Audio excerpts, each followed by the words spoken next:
नमस्कार मेरे सभी साथियों को स्वागत है आप सभी का गुरुदेव क्लासेस के डिजिटल प्लेटफॉर्म पर, जहां मैं आपका दोस्त आपका साथी अतुल पारिक दिल से आप सभी साथियों का स्वागत करता हूं।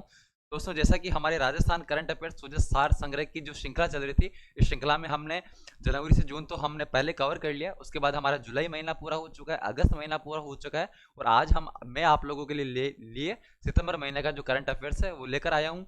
ये हमारी रिकॉर्डेड क्लासेस चल रही है ताकि आप लोगों का भी समय जाया नहीं हो और बहुत ही व्यवस्थित तरीके से आप लोगों को नॉन स्टॉप क्लासें मिलती रहे।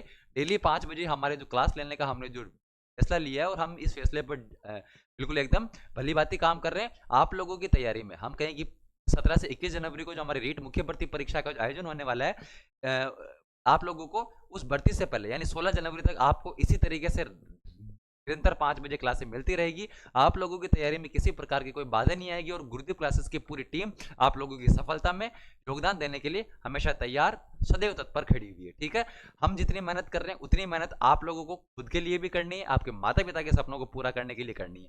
ठीक है दोस्तों, मेरे सभी दोस्तों को राधे राधे, जय श्री कृष्णा, राम राम। सभी साथियों को भगवान श्री सांवरिया सेठ का नाम लेते हैं और आज की इस क्लास का आगाज करते हैं। देखो भाई, आज हम सितंबर महीने का करंट अफेयर्स पढ़ेंगे। हम जल्दी जल्दी से देखते चलेंगे कि है ना कि हम ठीक है, हमारे सितंबर महीने का करंट अफेयर्स होने वाला है। सबसे पहले मैं आप लोगों को एक ही चीज कहना चाहूंगा कि इस नोट्स की जो है प्रिंट आउट निकलवा ले, और प्रिंट आउट निकलवा के अपने साथ में रख ले, और देखते रहें कि भाई सर कहाँ पढ़ा रहे हैं, और उसके नीचे नीचे आप लोग अंडरलाइन करते हुए चले, और जहां जहां भी मैं मोस्ट इंपोर्टेंट लगाऊं वहां आपको भी लगाना है। ठीक है भाई, आपको ठीक है।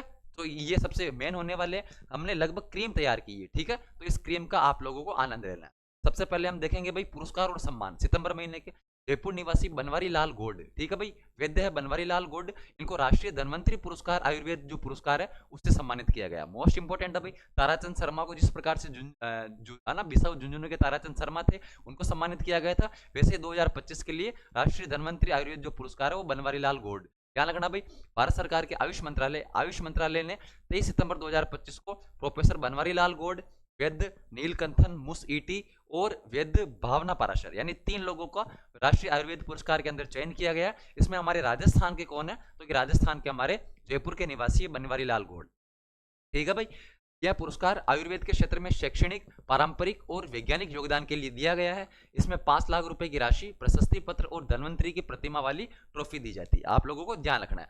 उसके बाद ये जो प्रोफेसर है बनवारी लाल गोल्ड, इनका आयुर्वेद शिक्षा संस्कृत विद्वानों में योग्यता है, तो इनको 6 दशकों से इन्होंने काफी समय दिया है। इन्होंने 31 से ज्यादा किताबें लिखी, 700 से अधिक इनका अकादमिक किताबें लिखने का भी इनका रिकॉर्ड है। तो ये आप लोग थोड़ा सा देखना कि इस बार जैसे पिछली बार हमारे जो ताराचंद शर्मा थे बिसाऊ झुंझुनू के, उनको आयुर्वेद धन्वंतरी पुरस्कार से सम्मानित किया गया था, वैसे इस बार राष्ट्रीय धन्वंतरी आयुर्वेद पुरस्कार से बनवारी लाल गोल्ड, ये कहाँ के भाई, जयपुर के। मैं कह रहा हूँ दोस्तों मोस्ट इंपोर्टेंट है। ठीक है, इनके आगे आप लगा देना, मोस्ट इंपोर्टेंट है, परीक्षा में सीधी सीधी सी छपने वाली जानकारी। ठीक है भाई, चलो इसके बाद देखो भाई, इस बार 2025 के अंदर हमने पहली बार हमारे भारत सरकार ने डिसीजन लिया है, एक फैसला लिया है। क्या लिया भाई, देखो 10वां राष्ट्रीय आयुर्वेद दिवस कब मनाया भाई, 23 सितंबर को। 10वां राष्ट्रीय आयुर्वेद दिवस हमने 23 सितंबर को मनाया, जिसकी थीम थी मानव और धरती के लिए आयुर्वेद। ठीक है भाई, आयुष मंत्रालय द्वारा अखिल भारतीय आयुर्वेद संस्थान गोवा के सहयोग से, ठीक है, ये जो हम कहें कि आयुर्वेद दिवस का समारोह किया गया।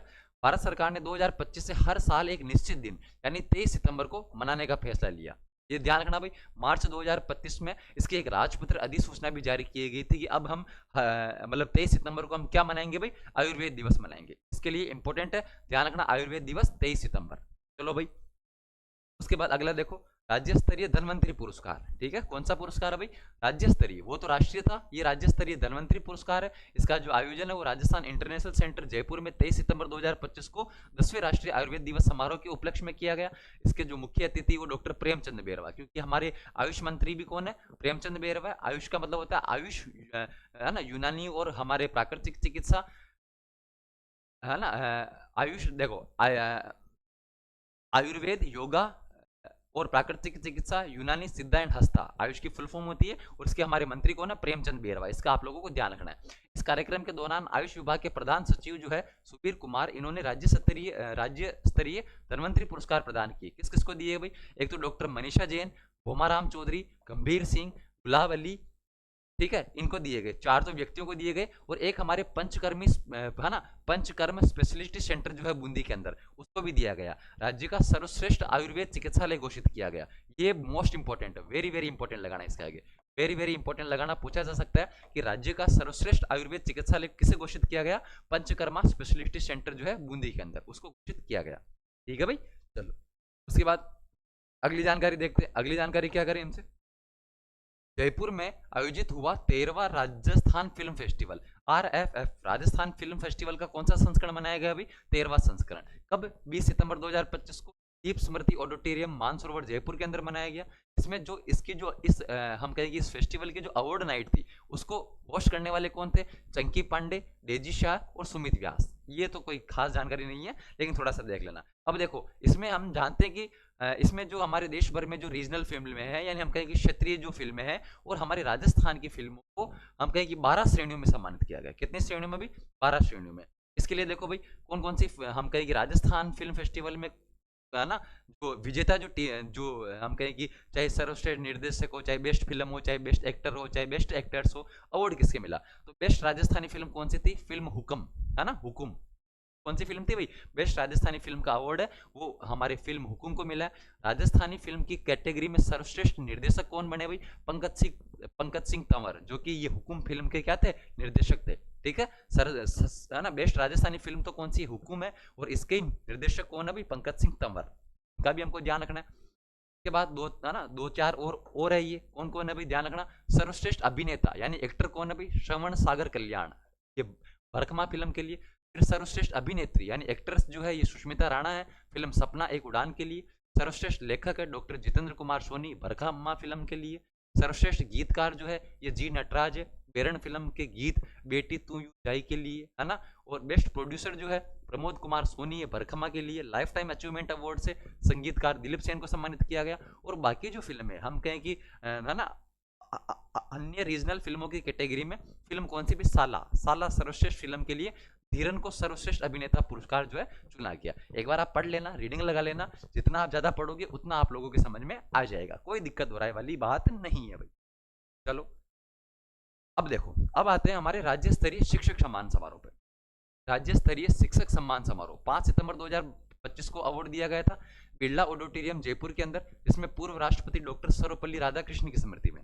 ठीक है भाई, डॉक्टर सर्वपल्ली राधाकृष्णन की स्मृति में यह पुरस्कार दिया गया, जिसमें हमारे मुख्यमंत्री भजनलाल शर्मा ने उत्कृष्ट शैक्षणिक कार्यों के लिए 9 शिक्षकों को विशेष श्रेणी में, 66 शिक्षकों को 3 श्रेणियों में सम्मानित किया गया।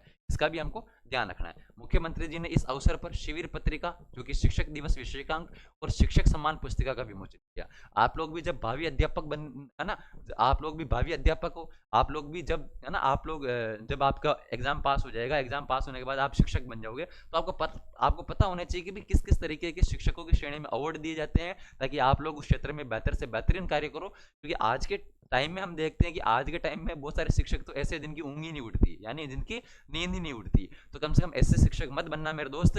कम से कम आप जो भी काम कर रहे हो उसको तन मन और बिल्कुल एकदम सच्ची निष्ठा के साथ करना। ठीक है भाई, ताकि आप एक मतलब एक चीज ऐसे होती है कि एक डॉक्टर अगर एक गलत डॉक्टर बन जाए तो वो 15-20-100 जनों को मार देगा, पर अगर एक शिक्षक यदि गलत बन जाए तो आने वाली जाने कितनी पीढ़ियों को खराब कर सकता है। मेरी आप लोगों से विनती यही है, आपका संकल्प भी यही होना चाहिए कि हमें एक अच्छे से अच्छा शिक्षक बनना है, और हमें लाखों जो हमारे जो हम कहेंगे जो नए जो विद्यार्थी है या जो नए एस्पिरेंट जो है, जो युवा पीढ़ी है, उनको हमको एक अच्छे भविष्य की तरफ लेके जाना है। ये सबसे अच्छा काम किसका होता है? शिक्षक का होता है।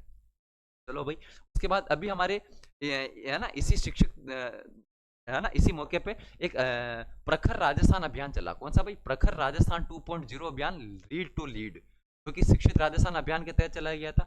इसमें कक्षा 1 से 8 तक के जो विद्यार्थी उनको पठन कौशल यानी रीडिंग स्किल का विकास करना, पठन कौशल के माध्यम से अवधारणाओं पर समझ विकसित करना, और पठन में प्रभावशीलता एवं अवधारणा की समझ के लिए प्रेरक अनुकूल वातावरण निर्माण करना। यह आप लोग को ध्यान रखना भाई, प्रखर राजस्थान 2.0 के साथ ही हमारे राजस्थान के अंदर राजस्थान स्टेट ओपन स्कूल की ऑन डिमांड परीक्षा, यानी जो 10वीं और 12वीं, आप लोगों ने कभी देखे होंगे कि ये जितने भी हमारे बिजली के खंभे होते हैं ये बिल्कुल रंगे होते हैं कि 10वीं पार है ना 10वीं 12वीं फेल अपना साल बचाए होते हैं, क्योंकि उनके लिए कि भाई अब ये जो बाहर वाले दुकानें ये थोड़ी इनकी दुकानें बंद कर देते हैं, और 10वीं और 12वीं में जो कोई फेल हो जाता है, जो विद्यार्थी फेल हो जाते हैं, उनका एक साल खराब नहीं हो, एक साल बचाने के लिए पायलट प्रोजेक्ट परियोजना के रूप में Rajasthan state open school demand परीक्षा की शुरुआत की गई।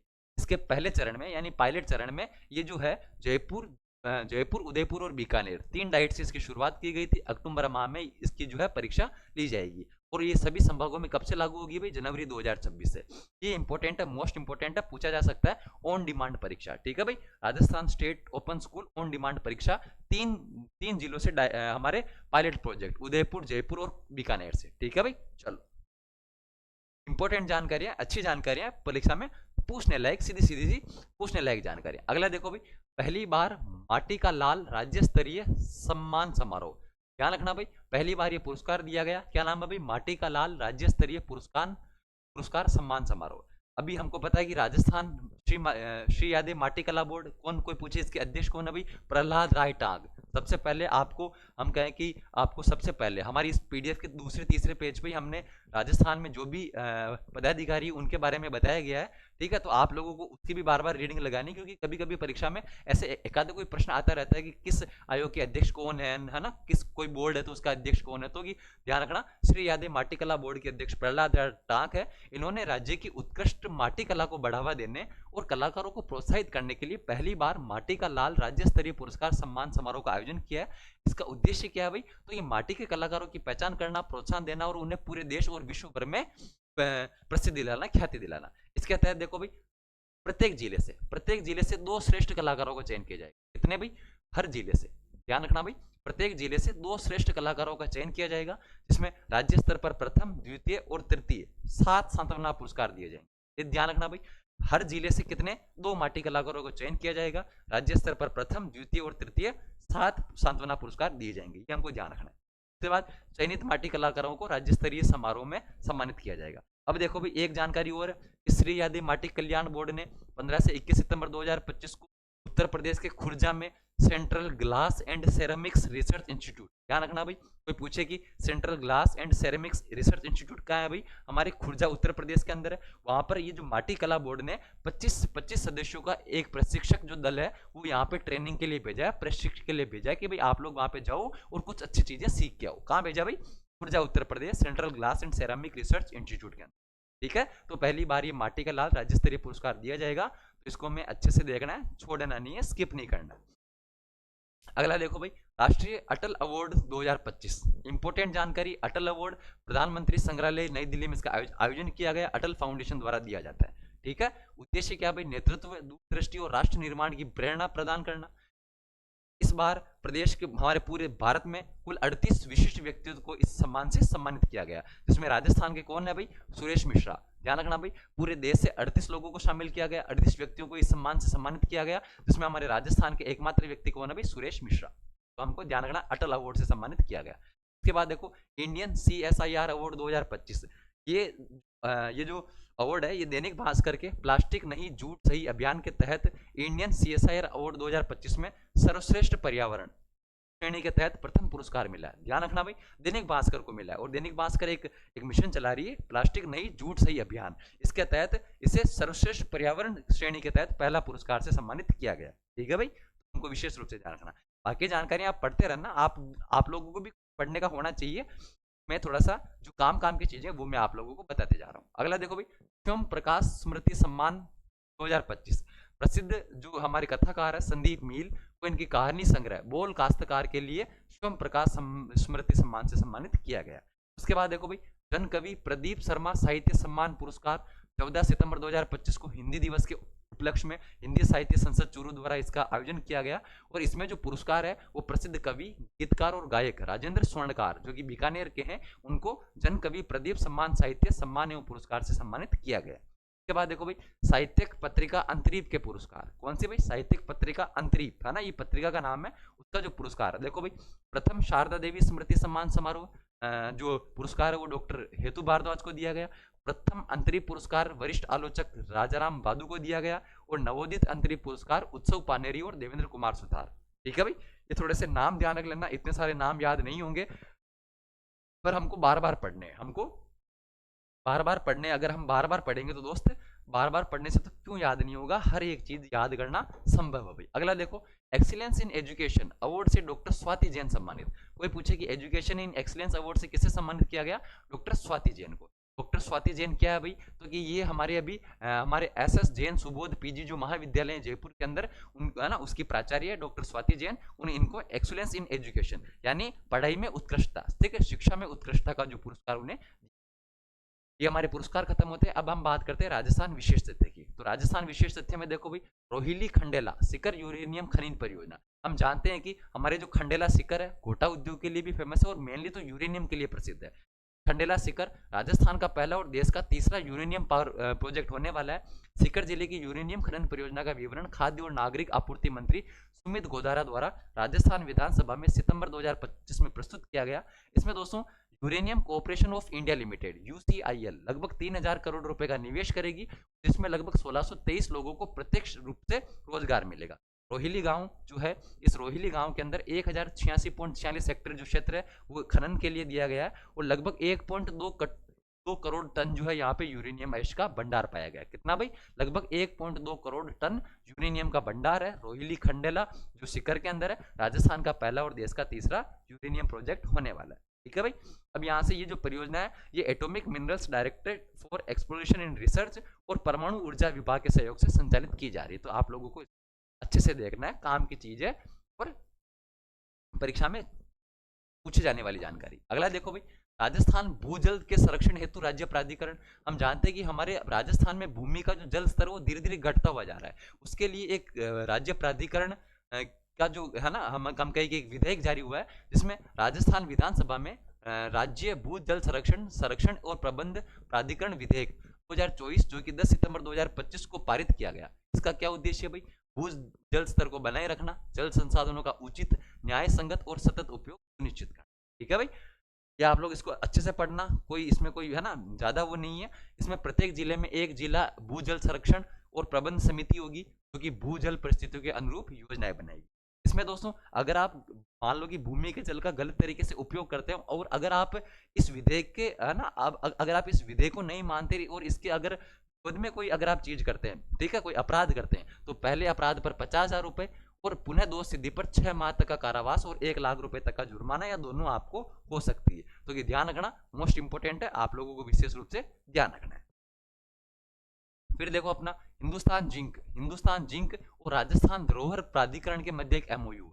इसलिए हुआ भाई, देखो राजस्थान प्रदेश की धरोहरों के संरक्षण और विकास हेतु हिंदुस्तान जिंक लिमिटेड और राजस्थान धरोहर प्राधिकरण के साथ एक समझौते पर 3 वर्षों की अवधि के लिए 10 सितंबर को एक मतलब हस्ताक्षर हुआ। किसने हस्ताक्षर किया भाई?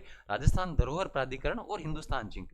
राजस्थान के जितने भी जो धरोहर हैं इनको सुरक्षित रखने के लिए, इनके संरक्षण और विकास के लिए दोनों के बीच में 3 सालों के लिए समझौता हुआ 10 सितंबर 2025। ठीक है भाई। उद्देश्य क्या भाई? ऐतिहासिक जो स्थल है उनको नया रूप देना और वहां पर विकास कार्य कराना। इसके लिए डीग के अंदर जो पूंछने का लोटा, ये मंदिर इंपॉर्टेंट है, बार बार हमारे जो भजन लाल जी वो यहाँ पर जाते रहते हैं, दर्शन करते रहते हैं। डीग में पूंछने का लोटा जो मंदिर है, इसके हेरिटेज के विकास के लिए 85 करोड़ रुपए की वित्तीय सहायता भी दी जाएगी। ठीक है, तो ये भी हमको पता होना चाहिए। फिर देखो भाई, फिर हमसे क्या कर रहा है? शेखावाटी में विरासत संरक्षण एवं विकास हेतु ज्वाइंट कमेटी। शेखावाटी में कौन कौन से जिले आते हैं भाई? सीकर, झुंझुनू। शेखावाटी के विरासत और संरक्षण के लिए एक ज्वाइंट कमेटी का गठन किया है। ठीक है, मुख्यमंत्री भजन लाल जी शर्मा ने शेखावाटी विरासत संरक्षण संवाद कार्यक्रम जयपुर में आयोजित में शेखावाटी की हवेलियों के संरक्षण और विकास के लिए एक ज्वाइंट कमेटी के गठन की घोषणा 15 सितंबर को करी है। इसका उद्देश्य भाई शेखावाटी के रामगढ़, नवलगढ़, मंडावा, खेतड़ी, लक्ष्मणगढ़, फतेहपुर, मैनसर कस्बों में आधारभूत संरचना और पर्यटन विकास के लिए एक दीर्घकालीन योजना तैयार करना। इसमें देखो भाई, बजट 2025-26 में घोषित शेखावाटी की हवेली संरक्षण योजना के तहत अब तक झुंझुनू, सीकर और चूरू में 662 ऐतिहासिक हवेलियां चिन्हित। बहुत ही ज्यादा मोस्ट इंपोर्टेंट है। बजट में भी चर्चा में थी कि बजट जो 2025-26 आया था, इसमें राजस्थान में सीकर, चूरू और झुंझुनू जो कि शेखावाटी क्षेत्र है, इसके 662 जो हवेलियां हैं इनको चिन्हित किया गया, उनके संरक्षण और विकास के लिए जो है एक ज्वाइंट कमेटी का भी गठन किया गया। फिर देखो भाई, फिर हमसे कह रहा है राजस्थान पर्यटन विभाग की फ्लिक्सबक्स के साथ साझेदारी। किसके साथ भाई? फ्लिक्सबक्स। देखो भाई, 10 सितंबर 2025 को इंटरसिटी मोबिलिटी प्रदाता कौन है भाई? फ्लिक्सबक्स। इसने राजस्थान सरकार के पर्यटन विभाग के साथ एक साझेदारी पर घोषणा करी। इसका क्या उद्देश्य है भाई? नवीन मोबिलिटी समाधानों के माध्यम से राजस्थान की संस्कृति और विरासत को बढ़ावा देना। इंपोर्टेंट लगाना भाई। इसमें मुख्यमंत्री जो दिया कुमारी है, इन्होंने अल्बर्ट हॉल म्यूजियम से एक फ्लिक्स बस सेवा को हरी झंडी दिखाकर रवाना किया। ये बसें जो है ब्रिटेन, लंदन, कैम्ब्रिज और भारत में देहरादून, हरिद्वार, दिल्ली, जयपुर सहित प्रमुख मार्गों पर चलेगी। ठीक है भाई। ये जो फ्लिक्स बसें हैं राज्य के समृद्ध पर्यटन स्थलों की थीम वाली कस्टम ब्रांडेड बसें चलाएगी। ठीक है। सो फ्लिक्स बस से जो यात्री है ये अल्बर्ट, हम जानते हैं कि सो फ्लिक्स बस यात्रियों को अल्बर्ट हॉल संग्रहालय में निःशुल्क प्रवेश भी दिया जाएगा। इसको भी आप लोग समझ लेना कि सिंपल सा ये है कि राजस्थान की संस्कृति और विरासत को बढ़ावा देने के लिए फ्लिक्स बस ने राजस्थान पर्यटन विभाग के साथ में समझौता किया। आजकल ऐसे समझौते वाले प्रश्न भी आते हैं, है ना। हम जानते हैं कि कई बार ऐसे परीक्षाओं में ये कौन सा समझौता कब हुआ, कब नहीं हुआ, किस किस के मध्य हुआ, ऐसे प्रश्न पूछे जाते हैं। अगला देखो भाई, मुख्य सचिव सुधांशु पंत की अध्यक्षता में राज्य स्तरीय जनगणना समन्वय समिति। हमको पता है कि अब हमारी जनगणना का काम जोरों शोरों से शुरू हो गया। राज्यपाल हरिभाऊ किशन राव वागड़े ने जनगणना 2000 सूची के सुव्यवस्थित एवं सफल क्रियान्वयन के लिए मुख्य सचिव सुधांशु पंत, ध्यान रखना भाई, की अध्यक्षता में राज्य स्तरीय जनगणना समन्वय समिति का गठन किया है। इस समिति के सदस्य कौन होंगे भाई? विभिन्न विभागों के प्रभारी सचिव और आर्थिक एवं सांख्यिकी निदेशालय के निदेशक। संयोजक कौन होंगे भाई? जनगणना कार्य निदेशालय। समिति का प्रशासनिक विभाग कौन होगा भाई? सांख्यिकी विभाग। इंपॉर्टेंट चीजें, ये तीनों इंपॉर्टेंट चीजें आगामी देखना, आगामी हर पेपर में ये प्रश्न आएगा। प्रशासनिक इकाइयों की सीमाओं में बदलाव की अनुमति 31 दिसंबर 2025 तक की जाएगी। दोस्तों ध्यान रखना कि जब भी जनगणना होती है प्रशासनिक इकाइयों में किसी प्रकार का कोई बदलाव नहीं होता। आपको पता है कि अभी भी राजस्थान में 3440 के आसपास जो पंचायतें बनी है उनकी अधिसूचना जारी कर दी गई है। ये 31 दिसंबर 2025 तक की होगी, उसके बाद में कोई अधिसूचना जारी नहीं होगी। उसकी जनगणना के दौरान जो है वो किसी प्रकार की प्रशासनिक जो हमारे जो सीमाएं उनमें बदलाव संभव नहीं है, बदलाव नहीं किया जा सकता। इसके बाद 1 जनवरी 2026 से मार्च 2027 तक कोई बदलाव स्वीकार्य नहीं होगा। सीमाओं का निर्धारण कौन करता है भाई? राजस्व और स्वायत्त शासन विभाग। ये भी हमको ध्यान रखना है। जनगणना का जो पहला चरण है इसमें मकानों की सूचीकरण और गणना का कार्य मई जून 2026 में होगा और दूसरे चरण में जनसंख्या गणना फरवरी 2027 में शुरू होगी। यानी अभी तो मकानों की गणना हो रही है, उसके बाद फरवरी 2027 में जो है वो हमारे जनसंख्या गणना शुरू हो जाएगी। ठीक है भाई। तो इसके लिए किस समिति का गठन, किसकी अध्यक्षता में? मुख्य सचिव की अध्यक्षता में समिति का गठन हुआ है। अगला देखो भाई, क्षय रोग उन्मूलन हेतु एआई समाधान। क्षय रोग यानी हम जानते हैं टीबी जिसे हम कहते हैं। राजस्थान में क्षय रोग टीबी उन्मूलन के प्रयासों से सशक्त बनाने के लिए आर्टिफिशियल इंटेलिजेंस एआई समाधान 19 सितंबर 2025 को जयपुर में शुरू किया गया। ठीक है भाई, ये आप लोगों को ध्यान रखना है। इसे पायलट प्रोजेक्ट के रूप में कोटा संभाग से लागू किया। कहां से किया गया भाई? कोटा से। इसमें जो टीबी रोगी जो है उन्हें चिन्हित करना, उच्च जोखिम वाले मरीजों में एआई के माध्यम से फॉलोअप करना, इसका भी आप लोगों को विशेष रूप से ध्यान रखना है। क्षय रोग उन्मूलन हेतु एआई समाधान 19 सितंबर 2025 को जयपुर में शुरू किया और पायलट प्रोजेक्ट के रूप में कोटा संभाग से लागू किया जाए। अगला देखो भाई, एशिया में गिद्धों की सबसे बड़ी कॉलोनी कोटा जिले के अंदर। गिद्ध हम जानते हैं, इंपोर्टेंट लगाना भाई, कोटा के मुकुंदरा हिल्स टाइगर रिजर्व में गिद्धों की एशिया की सबसे बड़ी कॉलोनी। ध्यान रखना भाई, कॉलोनी का मतलब ये नहीं कि जहाँ पे इंसान ही रहते हो, गिद्ध भी एक साथ जहाँ रह रहे हो उसे कॉलोनी कहा जाता है। कॉलोनी का मतलब ही होता है जहाँ पे कोई जो प्रजाति वो एक साथ रह रही है, जहाँ पे इंसान रह रहे हो इंसानों की कॉलोनी, जहाँ पे गिद्ध रह रहे हो गिद्ध की कॉलोनी। क्योंकि एशिया की सबसे बड़ी गिद्धों की कॉलोनी कहाँ भाई? Mukundra hills tiger reserve Kota के अंदर है। यहाँ करीब 1500 से ज्यादा गिद्ध वाली दक्षिण एशिया में लंबी गर्दन वाले गिद्धों की सबसे बड़ी कॉलोनी। ध्यान रखना भाई, अभी हमारे बजट में भी चर्चा में था गिद्ध, है ना, गिद्ध प्रजनन केंद्र, वल्चर ब्रीडिंग सेंटर कहाँ बनाया जाएगा भाई? जोहड़बीड़ बीकानेर, जहां पर हमारा राष्ट्रीय ऊंट अनुसंधान केंद्र भी स्थित है। ठीक है भाई। चलो अब देखो भाई, बैटरी, हाँ, बैटरी ऊर्जा भंडार प्रणाली या बैटरी एनर्जी स्टोर सिस्टम, ये इंपॉर्टेंट है भाई, ध्यान रखना। राजस्थान राज्य ऊर्जा मंत्री स्वतंत्र प्रभार कौन है भाई? हीरालाल नागर। इन्होंने 10 सितंबर 2025 को दी गई जानकारी के अनुसार राजस्थान में केंद्र सरकार के सहयोग से 6000 मेगावाट क्षमता की बैटरी ऊर्जा भंडारण प्रणाली स्थापित की जाए। देखो भाई, ये हमारे जो हीरालाल नागर हमारे राजस्थान के ऊर्जा मंत्री है, इन्होंने एक ट्वीट किया था कि राज्य में लगेगी 6000 मेगावाट क्षमता की ऊर्जा भंडारण परियोजना। इसका आप लोगों को ध्यान रखना है। उत्पाद, इसका लक्ष्य क्या है भाई? क्योंकि अक्षय ऊर्जा स्रोत से दिन में उत्पन्न बिजली को भंडारित करना और रात में उपलब्ध कराना। यानी कि ये जो सौर ऊर्जा, पवन ऊर्जा, बेसिकली जो सौर ऊर्जा है, दिन में सौर ऊर्जा को है ना स्टोरेज करना और रात में उस का उपयोग लेना, ये इसका उपयोग होने वाला है। तो कि बैटरी भंडारण प्रणाली, और कितने मेगावाट की भाई? 6000 मेगावाट। और भविष्य की ऊर्जा जब जरूरतों की पूरी करने के लिए 500 मेगावाट और 1000 मेगावाट के केंद्रीय उपक्रमों की संयुक्त उद्यम हेतु तो है ना हमारे 2,08,000 करोड़ के निवेश आधारित समझौता ज्ञापन पर भी हस्ताक्षर किए जा चुके हैं। जिसमें से हमारे राजस्थान में 4,895 मेगावाट की पारंपरिक ऊर्जा और 38,343 मेगावाट की अक्षय ऊर्जा है वो विकसित की जा रही है। ठीक है भाई। चलो फिर देखो, अब हमारे क्या हुआ कि जो होता है, जो कि हमारे रबी की फसल मानी जाती है, उसकी एक किस्म नई लाई गई RD 3064। देखो भाई, दुर्गापुरा जयपुर में हमारे एक संस्थान है, राजस्थान कृषि अनुसंधान संस्थान। इंपॉर्टेंट लगाना भाई, कोई पूछे कि राजस्थान कृषि अनुसंधान संस्थान कहाँ है, दुर्गापुरा जयपुर। यहाँ के जो वैज्ञानिक है इन्होंने 10 साल तक एक कठोर तपस्या करी, कठोर परीक्षण के बाद में जो कि एक नई किस्म विकसित करी, उसका क्या नाम है भाई, RD3064। आपसे पूछा जाएगा कि RD3064 जो किस्म है वो कि ये किनके द्वारा विकसित की गई, तो राजस्थान कृषि अनुसंधान संस्थान जो कि दुर्गापुरा जयपुर के अंदर है, वहां के वैज्ञानिकों ने। इसकी अधिकतम दाना उपज 91.67 क्विंटल प्रति लीटर, ये आप लोग पढ़ लेना, जानकारी ऐसी कोई विशेष नहीं है। अब देखो भाई, इसमें वैज्ञानिकों ने एक छिलका रहित जो भी बनाया, ऐसा जो जिसके छिलका ही नहीं है, कौन कौन सी भाई, RD3088, 3089 और 3090 भी विकसित। अब देखो भाई, हमारे राजस्थान का पहला नेत्रहीन महाविद्यालय कौन सा भाई, पारसमल बोहरा नेत्रहीन महाविद्यालय। हमको पता है कि एक तो हमारे पहला बालिका सैनिका है ना, पहला बालिका सैनिक कन्या विद्यालय अपने बना था जयमल सर बीकानेर में, 2-3 बार परीक्षाओं में पूछा गया था। ये हमारे राजस्थान का पहला है ना पारसमल बोहरा नेत्रहीन महाविद्यालय, ये भी मैं कह रहा हूँ भर भर के परीक्षाओं में पूछा जाएगा। कहाँ पे बन रहा है भाई, चोखा जोधपुर के अंदर राजस्थान का पहला नेत्रहीन महाविद्यालय बनाया जा रहा है। इसका जो शिलान्यास है वो गृह मंत्री अमित शाह द्वारा 21 सितंबर 2025 को किया गया, और इसका जो संचालन है वो नेत्रहीन विकास संस्था जो है वो जोधपुर के माध्यम से किया जाएगा। ठीक है भाई, फिर देखो, फिर आता है हमारे कौन सा, पंडित दीनदयाल, पंडित दीनदयाल उपाध्याय शेखावाटी विश्वकर्मा विश्वविद्यालय में सिकर है ना, पंडित दीनदयाल उपाध्याय शेखावाटी विश्वविद्यालय सिकर में दीक्षारंभ समारोह। ये तो हम जानते हैं कि हर बार ये दीक्षारंभ समारोह होता है, 4 सितंबर को हुआ था, हरिभाऊ किशन वागड़े ने इसकी अध्यक्षता करी थी। और इसमें जो नवनिर्मित जो मीडिया लैब है और जो रेडियो राजस्थान 91.2 जो है कम्युनिटी रेडियो, इसका भी लोकार्पण किया गया। तो ये कोई इतनी काम की विशेष चीज नहीं। फिर देखो भाई, सुरक्षित सड़क मार्ग सुषमा अभियान 9 अगस्त से 15 सितंबर चला। ये पूछा जा सकता है कि सुषमा क्या है भाई, सुरक्षित सड़क मार्ग अभियान 9 सितंबर से हमारे 9 अगस्त से 15 सितंबर तक चला। सार्वजनिक निर्माण विभाग, उच्च शिक्षा विभाग और राजस्थान के सहयोग से। ठीक है, 2 विभाग है, सार्वजनिक निर्माण विभाग के साथ में उच्च शिक्षा विभाग है, ये भी इसके साथ में मिलकर सुरक्षित सड़क मार्ग अभियान चला रहा है। फिर देखो भाई, अब आती है हमारी एक काम की योजना, अच्छी योजना, थैलेसीमिया कुटुंब योजना। कौन सी योजना भाई, थैलेसीमिया कुटुंब। क्या भाई, इसकी शुरुआत मुख्यमंत्री भजन लाल जी शर्मा ने जयपुर से करी थी। इसमें थैलेसीमिया एक रोग होता है, इससे पीड़ित लगभग 4000 बच्चों को वर्ष भर में आवश्यक रक्त 15 से 20 यूनिट की जिम्मेदारी किसी संस्था द्वारा ली जाएगी।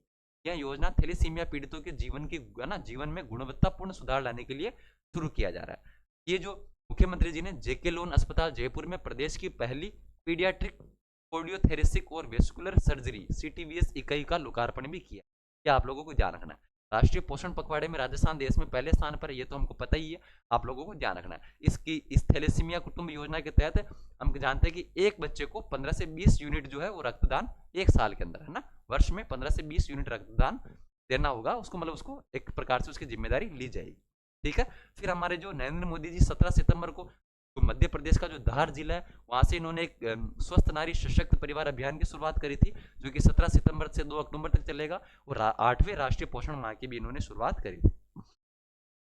ठीक है भाई, अब देखो, अब आता है ये प्रश्न जो कि अभी जितने भी परीक्षा हुई, चाहे परिचालक हो, चाहे वीडियो हो, चाहे पटवारी हो, हर परीक्षा में आया कि प्रतिवर्ष 10 दिसंबर को मनाया जाएगा प्रवासी राजस्थानी दिवस। कब भाई, 10 दिसंबर को प्रवासी राजस्थानी दिवस। ध्यान रखना भाई, राजस्थान सरकार ने राज्य के विकास में प्रवासी राजस्थानियों को योगदान और उन्हें सम्मानित करने के लिए प्रतिवर्ष 10 दिसंबर को प्रवासी राजस्थान दिवस मनाने का फैसला लिया। ये है ना 2-3 बार परीक्षाओं में पूछा जा चुका है, मैं कह रहा हूँ आगामी परीक्षाओं में भी ये प्रश्न पूछा जाएगा। पहली बार मनाया जा रहा है प्रवासी राजस्थानी दिवस, कब भाई, 10 दिसंबर को। यह आयोजन राइजिंग राजस्थान पार्टनरशिप कॉन्क्लेव के साथ ही, जो कि कब होगा भाई, 11-12 दिसंबर। पहले इसकी डेट 9-10 दिसंबर थी, जो कि बाद में बदलकर 11-12 दिसंबर 2025 कर दी गई। इसमें मुख्यमंत्री भजन लाल जी शर्मा हैदराबाद के होटल ताज कृष्णा में प्रथम राजस्थानी मीट का भी आयोजन 26 सितंबर को किया। ये पूछा जा सकता है कि इस प्रोग्राम के तहत सबसे पहला मीट कहाँ हुआ भाई, हैदराबाद के होटल ताज कृष्णा में। ठीक है, 26 सितंबर को। अब इसमें कुछ ये जो हमारे भारतीय उद्योग परिसंघ जो है CII कॉन्फेडरेशन इंडिया है ना, इसके सहयोग से कुछ जो है ना आगामी दिनों में कुछ प्रोग्राम किए जाएंगे। 26 सितंबर को हैदराबाद में, 8 अक्टूबर को सूरत में, 28 अक्टूबर को कोलकाता में, 8 नवंबर को दुबई में और 11 नवंबर को अबू धाबी में। ये एग्जाम में पूछे जा सकते हैं। पहला प्रोग्राम कहाँ हुआ, तो कि हमारे प्रथम प्रवासी राजस्थानी मीट जो है वो 26 सितंबर को हमारे हैदराबाद के अंदर हुई। ठीक है भाई, चलो फिर देखो हमारे अगला पॉइंट क्या रहा है, अजमेर में गंगा भैरव घाटी लेपर्ड सफारी का शिलान्यास। हम जानते हैं कि अभी हमारे बजट में हमारे दो तेंदुआ संरक्षण योजना चर्चित थी। एक हमारे उदयपुर में अमरख महादेव के वहां पे, और एक हमारे गंगा भैरव घाटी अजमेर के अंदर लेपर्ड सफारी। इसका शिलान्यास वासुदेव देवनानी द्वारा 17 सितंबर 2025 को किया गया। ये लेपर्ड सफारी हम कहेंगे गंगा भैरव घाटी अजमेर के अंदर विकसित की जाएगी। इसमें कुल 20 करोड़ रुपए की लागत से, जिसमें शुरुआती चरण में 5.5 करोड़। इसमें हम जानते हैं कि मेनली पर्यटन को बढ़ावा करना। ठीक है, ये आप लोगों को ध्यान देना है। फिर देखो भाई, फिर हुआ हमारे माही बजाज सागर परियोजना। देखो भाई, माही बांसवाड़ा राजस्थान परमाणु ऊर्जा परियोजना। ठीक है भाई, प्रधानमंत्री नरेंद्र मोदी जी जब हमारे 25 सितंबर 2025 को जब हमारे राजस्थान के बांसवाड़ा जिले के नापला गांव में आए थे। कहाँ भाई? नापला गांव में माही नदी के किनारे माही बजाज सागर के पास में हम जानते हैं कि भाई अणु शक्ति विद्युत निगम लिमिटेड की माही बांसवाड़ा राजस्थान परमाणु ऊर्जा की आधारशिला रखी। इसकी जो कुल क्षमता मेरे दोस्तों 2800 मेगावाट होने वाली। कितनी भाई? 2800 मेगावाट इंपोर्टेंट है। इसमें 700 मेगावाट की 4 इकाइयां लगने वाली। ठीक है, इसमें कुल खर्चा है वो 42,000 करोड़ का आएगा। इसकी जो डिजाइन है वो NPCIL है ना, nuclear power corporation of India limited ने तैयार करी है। इसकी प्रथम इकाई का वाणिज्यिक संचालन मई 2032 से प्रस्तावित है, और इसकी बाकी जो इकाई है वो 6-6 महीने के अंतराल में शुरू कर दी जाएगी। हम जानते हैं कि अभी हमारे राजस्थान का पहला परमाणु ऊर्जा परियोजना रावत भाटा चित्तौड़गढ़ के अंदर स्थापित है, जो कि 1965 में कनाडा के सहयोग से स्थापित हुआ था। और राजस्थान की दूसरी परमाणु परियोजना जो है ये हमारे माही बांसवाड़ा के यहाँ पे स्थापित की जाए। ठीक है भाई, इसका आप लोगों को ध्यान रखना है। दो चीज और ध्यान रखना, इसी के साथ ही हमारे मोदी जी ने Bikaner Delhi cantt Vande Bharat express, Jodhpur Delhi cantt Vande Bharat express और एक उदयपुर सिटी चंडीगढ़ एक्सप्रेस को भी हरी झंडी दिखाकर रवाना। फिर देखो भाई, फिर अगला पॉइंट क्या करें हमसे? 12वां भारतीय औद्योगिक व्यापारिक मेला। 12वां भारतीय औद्योगिक या फिर व्यापारिक मेला भिवाड़ी मेला ग्राउंड है, जो कि हमारे अरावली विहार ना भिवाड़ी खेरतल तिजारा के अंदर स्थित है। वहां पर इस मेले का आयोजन 19 से 21 सितंबर को किया गया, लघु उद्योग भारती के सहयोग से। उद्घाटन जो केंद्रीय हमारे जो वन और पर्यावरण मंत्री भूपेंद्र यादव उनके सहयोग से शुरू हुआ। इसका उद्देश्य MSME यानी micro and small medium enterprises जो है उनके नवाचारों को प्रदर्शित करना, व्यवसायिक अवसरों में खोजने और संभावित ग्राहकों से जुड़ने का मंच प्रदान करना। ठीक है, इसमें देश भर के उद्यमियों ने 300 से अधिक भी स्टॉल लगाकर इसमें भाग लिया। ठीक है भाई, पूछा जा सकता है कि इसका आयोजन कहाँ किया गया, तो कि भिवाड़ी के अंदर किया। फिर देखो भाई, फिर हमसे क्या पूछ रहा है? राजस्थान मसाला कॉन्क्लेव 2025 8 सितंबर 2025 को बिरला ऑडिटोरियम जयपुर के अंदर इसका आयोजन किया गया, जिसमें राजस्थान के जो भी मसाला जो खरीददार है और जो विक्रेता है उनके जो मसाला उद्योग को बढ़ावा देना, उनके व्यापारी निर्यातकों और गुणवत्तापूर्ण जो कि हम कहे विपणन निर्यात प्रक्रिया, इनको बढ़ावा देने के लिए किया गया। मुख्यमंत्री भजनलाल जी शर्मा ने अगणवा जोधपुर, सोहेलवा मंडी टोंक के एग्जीबिशन सेंटर तथा टोंक के सोनवा फूड पार्क का भी उद्घाटन किया या लोकार्पण किया। ये पूछा जा सकता है, सोनवा फूड पार्क का भी टोंक के अंदर है, और हमारे दो जगह एग्जीबिशन सेंटर आंगणवा जोधपुर और सोहेला मंडिया टोंक। ठीक है भाई, इसके साथ ही मुख्यमंत्री जी ने श्रम सम्मान कार्ड और राज स्पाइस ऐप का भी विमोचन। इसमें देखो भाई, राजस्थान जो जीरा उत्पादन में पहले स्थान पर है, मेथी और सौंफ में दूसरे स्थान पर है, और धनिया और अजवाइन में तीसरे स्थान पर है। ठीक है, और ये सब मसाले ही है, तो यहाँ पे हमको इस चीज का ध्यान रखना है। फिर देखो भाई, अब देखो अगला, देखो राज्य स्तरीय अमृता हाट का आयोजन जयपुर के अंदर। राज्य स्तरीय अमृता हाट 21 से 30 सितंबर को जवाहर कला केंद्र जयपुर में अमृता हाट का आयोजन किया गया। इसमें जो महिला उद्यमी है उत्तम सहायता समूह को आर्थिक सशक्तिकरण और प्रतिभा प्रदर्शन का मंच देना। इसमें कुल 165 के आसपास स्टॉल लगाई गई और इनके हस्तशिल्प और उत्पाद को उपलब्ध करवाए। फिर आता हमारे नेशनल ट्राइबर फूड फेस्टिवल 17 से 19 सितंबर 2025 तक को उदयपुर में इसका आयोजन किया गया, जो कि माणिकलाल वर्मा आदिम जाति शोध एवं प्रशिक्षण संस्थान के सहयोग से इसका आयोजन किया गया, भगवान बिरसा मुंडा की 150वीं जयंती पर। ठीक है, इसका भी आप लोगों को ध्यान रखना है। साथ ही इसमें जनजाति समाज के लगभग 100 पाक कलाकारों ने भी भाग लिया और उन्होंने बहुत सारे व्यंजन जो है वो प्रदर्शित किए। फिर देखो भाई, फिर हमसे कह रहा है ग्रामीण सेवा शिविर और शहरी सेवा शिविर। ध्यान रखना भाई, मुख्यमंत्री भजनलाल जी शर्मा ने 17 सितंबर 2025 को ग्रामीण सेवा शिविर और शहरी सेवा शिविर का आयोजन किया। इसकी टैगलाइन क्या भाई? जन जन के साथ विकास और अंत्योदय का मार्ग। ठीक है भाई, कोई पूछे कि ग्रामीण सेवा शिविर और शहरी सेवा शिविर का जो शुभारंभ कब किया गया? 17 सितंबर 2025 को किया। ठीक है, अब देखो भाई, अब इसमें ये है ना, ये जानकारी पूछी जा सकती है। 17 सितंबर तो हमको डेट याद रखनी। इसमें ग्रामीण सेवा शिविर का शुभारंभ बस्सी के बिराजपुरा गांव से और शहरी सेवा का शुभारंभ वो जयपुर के मालवीय नगर से। ठीक है भाई, उद्देश्य क्या है? तो कि एक ही स्थान पर त्वरित और पारदर्शी समाधान कल्याणकारी योजनाओं को जन जन तक उपलब्ध करवाना। ठीक है भाई। उसके बाद देखो सेवा पखवाड़ा, कौन सा पखवाड़ा भाई? सेवा पखवाड़ा। सेवा पखवाड़ा और स्वच्छता ही सेवा अभियान, ये हमारे 17 सितंबर से 2 अक्टूबर तक चला। इसकी जो शुरुआत है वो जयपुर के मानसरोवर में जो सिटी पार्क है वहां से इसकी शुरुआत की गई। एक पेड़ माँ के नाम वृक्षारोपण अभियान 22 सितंबर 2025 को मुख्यमंत्री भजन लाल जी शर्मा ने शुरुआत करी थी। ठीक है, हम जानते हैं कि एक सेवा पखवाड़ा स्वच्छता ही सेवा अभियान के तहत राजस्थान में एक पेड़ माँ के नाम वृक्षारोपण अभियान 25 सितंबर, ये डेट पूछी जा सकती है भाई। एक 150 यूनिट बिजली जो फ्री है, इसके लिए पोर्टल की शुरुआत 24 सितंबर 2025 को। और इसमें टोटल हम कहें कि रक्तदान शिविरों में 25,000 यूनिट का जो लक्ष्य रखा गया था, उसके विरुद्ध हमने 27,629 यूनिट जो है वो रक्तदान करके बीकानेर संभाग सबसे आगे रहा। ठीक है भाई, लक्ष्य कि राजस्थान हमारे भारत को स्वच्छ भारत मिशन को मजबूत करना और सार्वजनिक स्थानों को प्लास्टिक मुक्त बनाना। ठीक है, और साथ ही मुख्यमंत्री जी ने सीवरेज नीति को भी विमोचन किया और सफाई मित्रों को पीपीई किट वितरण किए। फिर देखो भाई, उसके बाद हमारे डोमेस्टिक ट्रेवल, ये भी इंपॉर्टेंट है भाई। राजस्थान डोमेस्टिक ट्रेवल मार्ट, जिसे हम आरडीटीएम कहते हैं, 12 से 14 सितंबर को सिटी प्लेस जयपुर में इसका आयोजन किया गया। इसका जो आयोजन है वो federation of hospitality and tourism of Rajasthan और पर्यटन विभाग राजस्थान दोनों ने मिलकर इसका आयोजन किया। इसका जो मुख्य उद्देश्य है वो पर्यटन और हॉस्पिटलिटी सेवाओं, यानी जो भी है ना, जितने भी हमारे जो टूरिस्टर वगैरह है उनको एकदम व्यवस्थित तरीके से उनको मतलब एक सेवा प्रदान करना और उनके लिए वन स्टॉप सोल्यूशन प्रदान करना। उप मुख्यमंत्री जी दिया कुमारी ने बीएम बिरला कांडी में है ना B2B मीटिंग और प्रदर्शनी का भी शुभारंभ किया। आप लोग इसे पढ़ लेना, ज्यादा कोई विशेष वाली बात नहीं है। ध्यान रखना भी, पर्यटन के लिए अगले 5 वर्षों में पर्यटन विकास के लिए 5,000 करोड़ रुपए के बजट का भी प्रावधान किया गया है। ठीक है भाई, लखपति दीदी योजना के तहत महिला स्वयं सहायता समूह की 6 विशेष स्टॉल भी उपलब्ध करवाई गई। फिर ये कुछ इसके लिए विशेष पुरस्कार भी दिए गए, आप इन पुरस्कारों को एक बार देख लेना। चलो एक बार हम फटाफट से देख लेते हैं। पर्यटन क्षेत्र में उत्कृष्ट योगदान देने वाले व्यक्तियों और संस्थाओं को सम्मान, लाइफ टाइम अचीवमेंट अवार्ड से डॉक्टर अजीत कुमार बंसल को सम्मानित किया गया। हॉल ऑफ फेम पुरस्कार से राजीव मेहरा को, enduring impact of tourism and administration के लिए निरंजन कुमार आर्य को, फिर हमारे women empowerment hospitality and tourism के लिए श्रीमती गायत्री राठौड़ को, फिर हमारे legacy of legacy of heritage and tourism के लिए सामुद होटल्स को, outstanding journalism and wild life tourism के लिए निर्मल तिवारी को सम्मानित किया गया। ठीक है, तो यह हमको थोड़ा सा ध्यान रखना है, ऐसे जो चीजें हैं ये अवार्ड जो है पूछे जा सकते हैं। फिर हमको देखो भाई, स्वास्थ्य संवर्धन नमो युवा रन, हमारे जो ओम बिरला जी है, ओम बिरला जी ने 21 सितंबर 2025 को महाराव उमेद सिंह स्टेडियम जो कि कोटा के अंदर है, वहां से लोकसभा अध्यक्ष ओम बिरला ने स्वास्थ्य संवर्धन नमो युवा रन का भी है ना हम कहेंगे शुभारंभ किया है। और इसका जो उद्देश्य है नशा मुक्ति भारत के संकल्प को। के बाद देखो, जयपुर के अंदर, जयपुर में 4 अंतर्राष्ट्रीय फिल्म फेस्टिवल का एक साथ शुभारंभ हुआ। कितने भाई?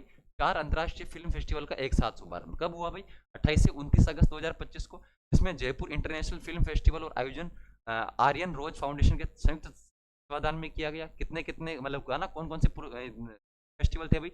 8वां Aryan international children film festival, 10वां 16 international film festival, culture and tourism film festival और वर्ल्ड स्टूडेंट फिल्म फेस्टिवल। ठीक है, तो ये इतना इंपॉर्टेंट नहीं है, लेकिन थोड़ा सा जानकारी है तो हमको पढ़ते जाना है, हमको स्किप नहीं करनी है, हमको बस हमारी आंखों से जरूर निकाल देना, नजरों से निकाल देना। मान लो परीक्षा में प्रश्न आ जाए कि करंट का जनरली दोस्त ऐसा होता है कि कोई पता नहीं होता कि कौन सा प्रश्न करंट में आएगा और कौन सा नहीं आएगा। आजकल तो करंट में हर कुछ ही पूछे जा रहे हैं, हर कुछ ही मन में आ रहा है जो पूछ, इसलिए हम चीजों को स्किप नहीं कर सकते हैं, आंखों से निकाल लेना, क्या पता परीक्षा में आ जाए तो कम से कम हम आइडेंटिफाई तो कर सके। ठीक है, अगला देखो भाई, सुरक्षित सड़क मार्ग अभियान 9 अगस्त से 15 सितंबर को अभियान चला, जिसमें करौली पहले स्थान पर, सीकर दूसरे स्थान पर, डूंगरपुर तीसरे स्थान पर। इसका क्या उद्देश्य भाई? स्कूल और कॉलेज के जो छात्र हैं इनको सड़क सुरक्षा के प्रति जागरूक करना, क्योंकि आजकल जो जो हम कहेंगे 10वीं 12वीं के जो बच्चे हैं या फिर कॉलेज के जो बच्चे हैं वही एकदम बूम बूम करके मोटरसाइकिल भगाते हैं, है ना, इधर उधर स्टंट करते हैं, एक है ना एक टायर पे मोटरसाइकिल चलाते हैं, आगे वाले टायर पे चलाते हैं, पीछे वाले टायर पर। तो उन बच्चों को शिक्षित करना, जागरूक करना कि भाई ऐसे स्टंट दिखाने में कोई भी वो कोई है ना कोई बड़ा भारी काम नहीं है भाई। ठीक है, चलो अगला देखो भाई, जवाहर कला केंद्र में सुरताल कला महोत्सव। ध्यान रखना भाई, उप मुख्यमंत्री जी दिया कुमारी ने 16 से 25 सितंबर को जवाहर कला केंद्र जयपुर में सुरताल कला महोत्सव का उद्घाटन किया। इस महोत्सव में पद्मश्री तिलक गीती और पद्मश्री कलाकार जो है यूसुफ खां, है ना, प्रसिद्ध कलाकार यूसुफ खां, इन्होंने भी इन हस्तियों को सम्मानित किया गया। ठीक है, अब देखो भाई, अब हमको आप लोगों को पता होगा कि हमारे जब जीएसटी लाई गई 1 अप्रैल 2017 से, जब हमारे भारत में जीएसटी लागू हुई थी, तो एक प्रकार से वो भी एक उत्सव था, ठीक है। अब उस जीएसटी को जब कम कर दिया, वो भी एक उत्सव है, ठीक है। हम भारतवासी तो हर एक चीज में उत्सव ही ढूंढते हैं, क्योंकि भारत जो त्योहारों का देश है, ठीक है। तो यहाँ पे किसी चीज को लागू किया जा रहा है तो भी त्योहार है, हटाया जा रहा है तो भी त्योहार है। तो कि हमारी जीएसटी जो उसको कम कर दिया गया, ध्यान रखना भाई। 5%, 12%, 18% और 28% के स्थान पर अब केवल 2 जीएसटी लगेगी, 5% और 18%। इसलिए हम 22 से 29 सितंबर को क्या मना रहे हैं भाई? जीएसटी बचत उत्सव जन जागरूकता कार्यक्रम, ठीक है भाई। अगला देखो भाई, एकीकृत युद्धाभ्यास अमोघ फ्यूरी। कौन सा भाई? अमोघ फ्यूरी जो युद्धाभ्यास है, 19 से 20 सितंबर 2025 को भारतीय सेना की सप्त शक्ति कमान द्वारा इसका आयोजन महाजन फील्ड फायरिंग रेंज बीकानेर में किया, ठीक है भाई। फिर देखो, जीवांजलि अंगदान अभियान अबू रोड सिरोही में 15 सितंबर को किया गया। वासुदेव विधानसभा अध्यक्ष वासुदेव देवनानी ने इसका उद्घाटन किया, ठीक है भाई। जीवांजलि अंगदान अभियान के बाद गो कृषि जीवन अभियान सांचौर, सांचौर जो हमारे जालौर के अंदर है, वहां से गो कृषि जीवन अभियान की शुरुआत 14 सितंबर 2025 को विधानसभा अध्यक्ष वासुदेव देवनानी द्वारा की गई, है ना। इसका जो उद्देश्य हरियाणा राजस्थान और एक पेड़ मां के नाम अभियान के तहत वृक्षारोपण को बढ़ावा देना। अब देखो भाई, राजस्थान में जो निर्यात है, निर्यात में दोस्तों 16% की एक रिकॉर्ड वृद्धि हुई। यानी वित्तीय वर्ष 2023-24 में राजस्थान ने कुल निर्यात वर्ष 2022-23 में 83,704 करोड़ रुपए जो था, वो 2024-25 में बढ़कर कितना हो गया भाई? 97,171 करोड़। ध्यान रखना भाई, पिछली बार हमारा 83,704 करोड़ का जो निर्यात था, इस बार बढ़कर 97,171.68 करोड़ जो हो चुका है, और इसमें लगभग 16% की जो वो वृद्धि देखी गई। तो आप लोग ध्यान रखना, सबसे ज्यादा हमको पूछे कि हम निर्यात किसमें कर रहे हैं, हमारा जो राजस्थान है वो James and jewellery, engineering, goods, textile, handicraft, agro food और प्रोजेक्ट, प्लास्टिक प्रोडक्ट, इनमें हम जो है वो निर्यात कर रहे हैं, ठीक है। उसके बाद देखो भाई, कोचिंग सेंटर। आप लोगों को पता होगा कि कोचिंग सेंटर वाले मनमानी करते हैं। जब हाँ दिल्ली में इधर है ना, 2-3 जगह सूरत दिल्ली में जब कोचिंग सेंटर में आग लगी, ठीक है। अभी हमारे कोटा में जो बहुत सारे जो हम कहें कि जो आईआईटी जेई नीट की जो तैयारी करने वाले जो एस्पिरेंट जो विद्यार्थी है, वो सुसाइड के जो केस आ रहे हैं, उनके चक्कर में एक प्रकार से राजस्थान सरकार को कोचिंग सेंटर नियंत्रण और विनिमय विधेयक लाया गया। उस विधेयक के लाने के पीछे कारण मुख्यतः यही था कि भाई कोचिंगों पर किसी प्रकार से कोई अंकुश लगाया जाए। इसीलिए राजस्थान विधानसभा में 30 सितंबर 2025 को प्रेमचंद जी बेरवा, जो कि हमारे राजस्थान के उप मुख्यमंत्री है, इन्होंने ये विधेयक पेश किया, जिसका उद्देश्य कोचिंग संस्थानों के व्यवसायीकरण पर अंकुश लगाना, छात्र कल्याण सुनिश्चित करना और छात्रों की आत्महत्याओं की बढ़ती हुई घटनाओं को रोकना, ठीक है। इसके तहत कुछ फैसले लिए गए। फैसले एक बार देखो भी क्या क्या फैसले लिए गए। ऐसा कुछ ज्यादा विशेष तो नहीं है, ज्यादा कुछ पूछने लायक वाली जानकारी नहीं है, पर ध्यान रखना भाई कि भाई न्यूनतम विद्यार्थी 50 से बढ़ाकर 100 कर दिए गए कि भाई 100 विद्यार्थी अगर आपके वहां है तो आपको पंजीकरण कराना होगा। पहले अगर आप मान लो कि कोई अनियमितता करते हो तो पहले 2 लाख रुपए थे, उसको घटाकर 50,000 रुपए कर दिए। तीसरी बार में अगर आप फिर भी बात नहीं मानते हो तो 5 लाख से घटाकर 2 लाख रुपए कर, ठीक है। इसके बाद भी उल्लंघन करते हो तो पंजीकरण ही रद्द कर दिया जाएगा। आप कोई भी है ना कोचिंग संस्थान बिना राजकीय पंजीकरण या बिना रजिस्ट्रेशन के आप आपके कोचिंग को नहीं चला सकते हो। अगर आपकी कोचिंग की बहुत सारी ब्रांचेज है तो आपको हर ब्रांचेस का अलग अलग से आपको प्रमाणित कराना पड़ेगा, ठीक है। 3 महीने के अंदर आपको प्राधिकरण जो है उसका जो रजिस्ट्रीकरण है वो कराना पड़ेगा। आपको साथ साथ में मनोवैज्ञानिक साइकोलॉजिस्ट की भी नियुक्ति करनी पड़ेगी। बच्चों को समझ में आ रहा है नहीं आ रहा, बच्चा क्या सोच रहा है क्या नहीं सोच रहा है, हर चीज से आप लोगों को चलना पड़ेगा, ठीक है। अगर आपने है ना एक बार में पूरी फीस नहीं देनी है, ध्यान रखना जो पाठ्यक्रम की अवधि के भीतर न्यूनतम किस्तों 4 बराबर किस्तों में भुगतान करने का विकल्प दिया जाएगा। कि आपके मान लो अगर 10,000 रुपये फीस है तो 2,500 रुपये करके आप 4 किस्तों में भी फीस का भुगतान कर सकते हो। फिर आता है हमारे एक और विधेयक आता है। एक और विधेयक कौन सा आता है भाई? राजस्थान मत्स्य संघ संशोधन विधेयक 2025, जो कि 8 सितंबर 2025 को पेश किया गया। इसका क्या क्या उद्देश्य भाई? मछली पकड़ने से जुड़े अपराधों पर जुर्माना बढ़ाना और दंड प्रावधानों को। अब देखो भाई, इसमें पहली बार अगर कोई अपराध करता है तो राशि 5,000 से बढ़ाकर 25,000 कर दी।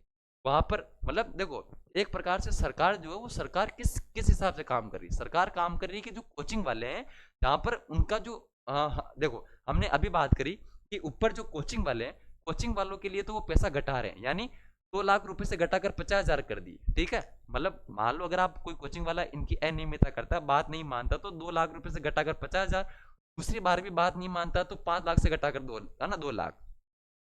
क्या देखो भाई, गरीब आदमी को लूटने के काम किए जा रहे, जो देखना क्या कि भाई ये जो मछली पालन ये कोई ऐसे कोई बड़ी वो नहीं है ना कि एक मछली को मारना और एक बच्चे के भविष्य के साथ खिलवाड़ करना या उसकी भावनाओं के साथ खेलना, दोनों में बहुत एक रात दिन का अंतर होता है। यहाँ पर तो आप राशि 500 से बढ़ाकर 25,000 कर रहे हो, वहां आप 2 लाख से घटाकर सीधा 50,000 रुपए कर रहे हो। ये कौन से एक न्याय की बात है, ठीक है। लेकिन फिर भी देखो भाई अपनी अलग अलग चीजें, 10,000 से बढ़ाकर 50,000 कर दी, 6 माह तक जेल का प्रावधान किया गया। ये आप लोगों को ध्यान रखना है, ठीक है। ये कुछ 2-3 विधेयक आए हैं, तो आप इन विधेयकों को देखना, आप लोगों को अच्छे से समझ में आ जाएगा। ऐसा कोई भारी नहीं है, आप लोग 2-3 बार रीडिंग लगाओगे तो आप लोगों को समझ में आ जाएगा। ये सामूहिक विवाह के लिए ना आजकल क्या होता है कि धर्म परिवर्तन भी हो रहे हैं, ठीक है। धर्म है ना कि जो है हम कहें कि धर्म परिवर्तन करके विवाह का लोभ देख के धर्म परिवर्तन करा देते हैं, या पहले धर्म परिवर्तन करा देते हैं फिर विवाह करा देते हैं, ठीक है। छोरे छोरियों को फंसा रहे हैं, छोरियां छोरों को फंसा रही, इधर उधर है ना, आजकल तो बिल्कुल एकदम काटा कुटा हो रखा है, ठीक है। ऐसे काटा कुटे के बीच में धर्म परिवर्तन प्रतिषेध विधेयक 2025 जो है वो लाया गया। इसके तहत कुछ ऐसे कुछ ये किए गए कि 7 से 10 वर्ष के कारावास की सजा होगी, 3 लाख का जुर्माना होगा। अगर मान लो आपको धर्म परिवर्तन कराना तो 2 महीने पहले नोटिस देना होगा, अगर आप नोटिस नहीं देते हो तो 10 से 14 वर्ष की सजा देनी होगी, 5 लाख का जुर्माना लगेगा। फिर ये कुछ और कैटेगरिया फिक्स करिए कि भाई आप छल कपट से धर्म परिवर्तन करते हो तो देख लो भी इतना कारावास है। कोई कम उम्र की महिला, कोई अनुसूचित जाति, अनुसूचित जनजाति, इनके साथ आप अगर कपटपूर्ण अगर परिवर्तन करते हो तो इतना 10 से 20 वर्ष की सजा होगी। अगर आप सामूहिक धर्म परिवर्तन करते हो तो 20 वर्ष से आजीवन कारावास की सजा है। अगर आप किसी विदेशी या अवैध संस्थाओं से धन प्राप्त करके धर्म परिवर्तन करते हो तो आपको, मतलब कुल मिला के कुछ प्रावधान किए गए हैं, तो आपको इनको देखना है। फिर देखो अपने प्रमुख नियुक्तियां, राजेश्वर सिंह जो है ये राजस्थान के नए मुख्य निर्वाचन आयुक्त बने। ध्यान रखना भाई, राजस्थान निर्वाचन आयुक्त क्या होता है भाई, राज्यपाल हरिभाऊ बागड़े ने 16 सितंबर 2025 को राजस्थान के नए मुख्य निर्वाचन आयुक्त एसईसी के रूप में राजेश्वर सिंह की नियुक्ति की है, ठीक है। नियुक्ति हुई थी 16 सितंबर को, इन्होंने पदभार ग्रहण किया 19 सितंबर को। ये अभी वर्तमान में 8वें निर्वाचन आयुक्त बने। इन्होंने मधुकर गुप्ता, पहले हमारे निर्वाचन आयुक्त कौन थे भाई, मधुकर गुप्ता। अभी हमारे निर्वाचन अधिकारी कौन है भाई, नवीन महाजन, ठीक है। कोई हमसे पूछे कि निर्वाचन अधिकारी नवीन महाजन है और निर्वाचन आयुक्त कौन है भाई, राजेश्वर सिंह, ठीक है। आप लोगों को ध्यान रखना है कि राजस्थान राज्य निर्वाचन आयोग का जो गठन है वो जुलाई 1994 में 73वें और 74वें संविधान संशोधन 1992 के अनुच्छेद 243 के और 243 जेड एक के तहत किया गया, ठीक है। तो राजेश्वर सिंह क्या बन गए, राजस्थान के नए मुख्य निर्वाचन आयुक्त। इसके बाद देखो भाई हमने जुलाई महीने में बात करी थी कि 21 जुलाई को है ना हमारे जो राज्यपाल हमारे जो मुख्य न्यायाधीश थे, मुख्य न्यायाधीश ने शपथ ली थी, ठीक है। हमारे कौन थे अभी मुख्य न्यायाधीश, श्री राम कलपति राजेंद्रन, ठीक है। तो ये उसके अब केवल उनका केवल मात्र उनका केवल 69 दिन का कार्यकाल था। उसके बाद अब कौन बने भी, संजीव प्रकाश शर्मा राजस्थान उच्च न्यायालय के कार्यवाहक मुख्य न्यायाधीश बन चुके। ध्यान रखना भाई, वर्तमान में द्रौपदी मुर्मू ने 16 सितंबर 2025 को संजीव प्रकाश शर्मा को राजस्थान उच्च न्यायालय के मुख्य कार्यवाहक न्यायाधीश के रूप में नियुक्त किया है। इन्होंने किसका स्थान लिया भाई, श्रीराम कलपति राजेंद्र का लिया है, जो कि हमारे राजस्थान के मुख्य न्यायाधीश थे। मात्र केवल 69 दिन इन्होंने काम किया। ध्यान रखना भाई, संजीव प्रकाश शर्मा का जो है ना जो बर्थडे है वो 61वां बर्थडे है, वो 27 सितंबर को था और इसी दिन इन्होंने पदभार ग्रहण किया। कोई है ना इनका देखो कोई इंसिडेंस टुकड़े में ऐसा मिल गई कि इनकी जो है दोनों चीजें साथ साथ हो गई, ठीक है। जिस दिन इनका 61वां बर्थडे था उसी दिन इन्होंने संजीव प्रकाश शर्मा ने राजस्थान के मुख्य न्यायाधीश के रूप में भी नियुक्ति ली, पदभार ग्रहण किया। अगला देखो भी, राजस्थान लोक सेवा आयोग में 3 अन्य न्यायाधीशों की नियुक्ति। हम जानते हैं दोस्तों कि 14 जुलाई 2025 को राजस्थान लोक सेवा आयोग में सदस्यों की संख्या को बढ़ा दिया गया, 7 से बढ़ाकर 10 कर दिया गया, ठीक है। हम जानते हैं कि राज्यपाल हरिभाऊ कृष्णराव बागड़े ने अनुच्छेद 343(1) के तहत, ध्यान रखना भाई, आरपीसी के अध्यक्ष और सदस्यों की नियुक्ति 316(1) के तहत होती है। 23 सितंबर 2025 को की गई। कौन तीन नए सदस्य थे भाई, हेमंत प्रियदर्शी, डॉक्टर अशोक कुमार कलवार और डॉक्टर सुशील कुमार बिस्सू, ठीक है। ये आप लोगों को ध्यान रखना। अभी भी 3 पद क्या है भाई, रिक्त है। आप लोगों को पता ही है, अभी एसआई भर्ती लीक का जो मामला चल रहा है, उस मामले में गंभीर टिप्पणियों के बाद श्रीमती मंजू शर्मा, जो कि हमारे कुमार विश्वास की वाइफ है, उन्होंने भी इस्तीफा दे दिया है। उसके बाद बीएल वर्मा जो है हमारे जो वर्धमान महावीर जो हमारे वर्धमान ओपन यूनिवर्सिटी जो कोटा के अंदर, ठीक है, वहां का हमारे वर्धमान महावीर खुला विश्वविद्यालय, अभी वर्धमान महावीर ओपन यूनिवर्सिटी जो कोटा के अंदर, उसके कुलगुरु कौन बने भाई, प्रोफेसर बीएल वर्मा। इसके साथ ही राजस्थान पशु चिकित्सालय और पशु विज्ञान विश्वविद्यालय बीकानेर के कुलगुरु कौन बने भाई, डॉक्टर सुमंत व्यास, ठीक है। अब देखो भाई ये इंपॉर्टेंट है, रवीना सिंह राजस्थान की पहली महिला ट्रांसजेंडर वकील बनी, ठीक है। रवीना सिंह जो कि पाली की है, राजस्थान बार काउंसिल में महिला के रूप में पंजीकरण कराने वाली पहली ट्रांसजेंडर वकील, ठीक है। राजस्थान बार काउंसिल में महिला के रूप में पंजीकरण कराने वाली पहली ट्रांसजेंडर वकील कौन बनी भाई, रवीना सिंह। और रवीना सिंह का संबंध कहां से भाई, पाली से। संपत सिंह मीणा जो है, इन्हें सीबीआई के विशेष निदेशक के रूप में नियुक्त किया गया। फिर देखो भाई हमारे खेल और खिलाड़ी। अब खेल और खिलाड़ी में देखो, सबसे पहले राजस्थान राज्य तलवारबाजी जो प्रतियोगिता, इस तलवारबाजी प्रतियोगिता का आयोजन सितंबर 2025 में मालपुरा टोंक में हुआ। इसमें कुछ खिलाड़ियों को पुरस्कार दिए गए, जैसे है ना, हम कहें कि जो विजेता है, सीनियर पुरुष सेबर में प्रखर सिंह है, सीनियर महिला सेबर में प्रकृति कुमार है, सीनियर ईपी पुरुष में निखिल है, सीनियर ईपी महिला में सोनिया है, और पुरुष फॉइल में गजेंद्र है। आप लोग इनके नाम पढ़ो तो पढ़ लेना, बाकी इतने इंपॉर्टेंट नहीं है। उसके बाद Indian junior open squash championship जो कि सवाई मानसिंह स्टेडियम में 16 सितंबर को हुई थी, 1 से 6 सितंबर को हुई थी। इसमें राजस्थान के खिलाड़ियों ने भी प्रदर्शन किया। कौन कौन से राजस्थान के खिलाड़ी थे भाई, ध्यान रखना भाई, कौन सी प्रतियोगिता हुई हमने, जूनियर ओपन स्क्वैश चैंपियनशिप। अभी हमारे स्क्वैश खिलाड़ी है, कौन है भाई स्क्वैश खिलाड़ी, एक नाम तो ध्यान रखना, हमारे जयपुर के सुभाष चौधरी है, ठीक है। इन्होंने राघव वशिष्ठ को हराकर स्वर्ण पदक जीता। एक हमारे महाजन अमय महाजन है, इन्होंने भी दर्श मल्होत्रा को हराकर स्वर्ण पदक जीता। एक हमारे नविका सोनी है, इन्होंने छवि सारण को हराकर कांस्य पदक जीता, ठीक है भाई। तो कोई पूछे सुभाष चौधरी, अमय महाजन, नविका सोनी का संबंध किस खेल से, स्क्वैश से। फिर हमारे श्याम सुंदर स्वामी जो कि बीकानेर के तीरंदाज है, इन्होंने वर्ल्ड रैंकिंग पेरा तीरंदाज टूर्नामेंट में 2 स्वर्ण पदक जीते हैं। कौन कौन से जीते हैं आप लोग एक बार इसको पढ़ना, तो आप लोगों को समझ में आ जाएगा, ठीक है। बीकानेर के जो पेरा तीरंदाज है सुंदर स्वामी ने फ्रांस के हमारे गुएरिन मैक्सिकन को हराकर स्वर्ण पदक जीता है। और है ना, कंपाउंड कैटेगरी टीम स्पर्धा में भी इन्होंने भारत के राकेश कुमार के साथ मिलकर स्वर्ण पदक जीता है। इसका भी आप लोगों को ध्यान रखना है। कौन अभी तीरंदाज, श्याम सुंदर स्वामी। फिर हमारे अस्मिता वुशु लीग जो है आयुषी जैन, अश्मिता वुशु लीग में आयुषी जैन ने स्वर्ण पदक जीता। ध्यान रखना भाई, 29 से 30 अगस्त 2025 को राजीव गांधी स्टेडियम हनुमानगढ़ में अश्मिता लीग का आयोजन किया गया। इसमें आयुषी जैन ने जो है वो स्वर्ण पदक जीता, ठीक है, 70 वेट कैटेगरी में। उसके बाद 8वीं सीनियर राज्य स्तरीय बॉल बैडमिंटन प्रतियोगिता कब हुई भी, 20 से 26 सितंबर को हुई थी। इसमें बीकानेर की महिला और पुरुष दोनों टीमों ने शानदार प्रदर्शन करते हुए खिताब जीते। कौन कौन से खिताब जीते भाई, ध्यान रखना ना, ये आप लोगों को ध्यान रखना, बीकानेर की महिला और पुरुष दोनों ही टीम ने अच्छा प्रदर्शन किया और खिताब जीता। जिसमें महिला टीम ने तो लगातार 5वीं बार खिताब जीता है और पुरुष टीम ने पहली बार जीता है, ठीक है। महिला 5वीं बार, पुरुष पहली बार। उसके बाद देखो भाई, उसके बाद हमारी क्या है भाई, राजस्थान, हमारे ध्यान रखना भाई, अंडर 19 क्रिकेट प्रतियोगिता जिसका आयोजन हमारे राजस्थान क्रिकेट एसोसिएशन द्वारा कराया गया। इसमें जोधपुर टीम ने बीकानेर को हराकर 19 साल बाद 5वीं बार यह खिताब जीता। ध्यान रखना भाई, जोधपुर टीम ने बीकानेर को हराया, 19 साल बाद 5वीं बार खिताब जीता। फिर हमारे ललित कुमार कलाल जो है, ये भारतीय रिंग टेनिस महासंघ के निर्विरोध अध्यक्ष चुने गए हैं। और मिस्टर भारत 2025 जो है वो जयपुर के युवा रंगकर्मी कौन अभी, जितेंद्र शर्मा बने। या आप लोगों को ध्यान रखना है, ठीक है। ललित कुमार भारतीय रिंग टेनिस महासंघ के अध्यक्ष है। और मिस्टर भारत 2025 कौन बने भाई, युवा रंगकर्मी है जितेंद्र शर्मा, जयपुर के। अब देखो भाई, अब हमारे राजस्थान विशेष तथ्य जो है इसमें हमारे सितंबर महीने में कि miss and Mrs India dazzle queen 2025 में ग्रैंड फिनाले में रेणुका जोशी जो है जयपुर की, उन्हें मिसेज इंडिया डेजल क्वीन 2025 का खिताब दिया गया, ठीक है। जयपुर के साहित्यकार और प्राग हरि साहित्य आध्यात्मिक अनुसंधान संस्थान के संस्थापक है डॉक्टर सरोज गुप्ता। इन्हें विशेष योगदान के लिए साहित्यिक महामहोपाध्याय सम्मान से सम्मानित किया। फिर हमारे सीबीएसई नेशनल ताइक्वांडो प्रतियोगिता में दिव्या बिश्नोई जो है जयपुर की, इन्होंने कांस्य पदक जीता है। हमारे इंडियन स्कूल अवार्ड की जो लाइफ टाइम अचीवमेंट अवार्ड से जयपुर की शिक्षाविद डॉक्टर जयश्री भार्गव को सम्मानित किया गया। फिर मुख्यमंत्री भजनलाल शर्मा ने 17 सितंबर को जेके लोन अस्पताल जयपुर में प्रदेश की पहली पीडियाट्रिक कार्डियोथेरेपिक एवं वेस्कुलर सर्जरी CTVS, ध्यान रखना भाई, पीडियाट्रिक कार्डियोथेरेसिक एवं वेस्कुलर सर्जरी जो है इसका लोकार्पण किया। ये भी आप लोगों को ध्यान रखना। आउटस्टैंडिंग साइंटिस्ट अवार्ड 2025 से राजस्थान यूनिवर्सिटी के जो प्रोफेसर है कौन है भाई, सुमिता कच्छवा, इन्हें सम्मानित किया गया। उसके बाद देखो भाई, उसके बाद कह रहा है हमसे कि हमारे जो सिंधवी पंडित है कौन है भाई, सिंधवी पंडित जयपुर के हैं।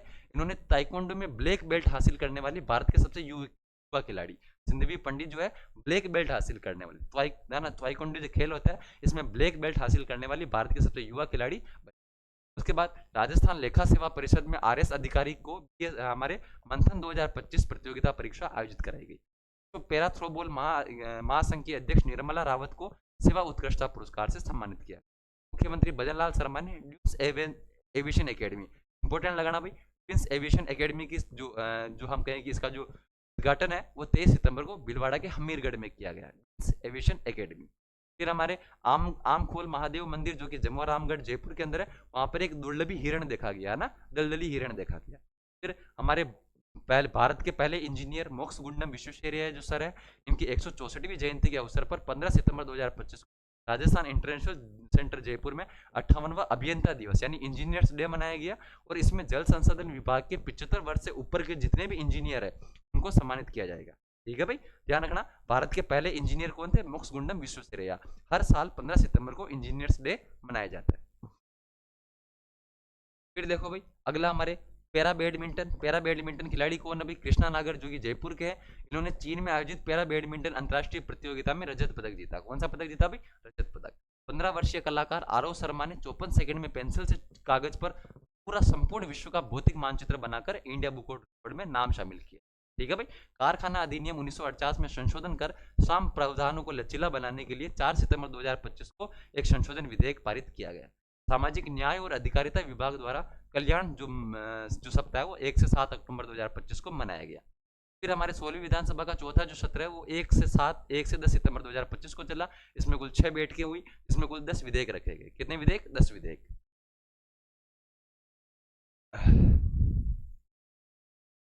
फिर देखो भाई 9 अगस्त से 15 सितंबर 2025 को सुरक्षित सड़क मार्ग सुमसा अभियान संचालित किया गया। इस दौरान महारानी कॉलेज में सबसे बड़ा युवा नेतृत्व है ना सड़क सुरक्षा अभियान जो है वो शामिल जो हुआ, उसमें India book of world record में उसका जो है घोषणा की। ठीक है भाई।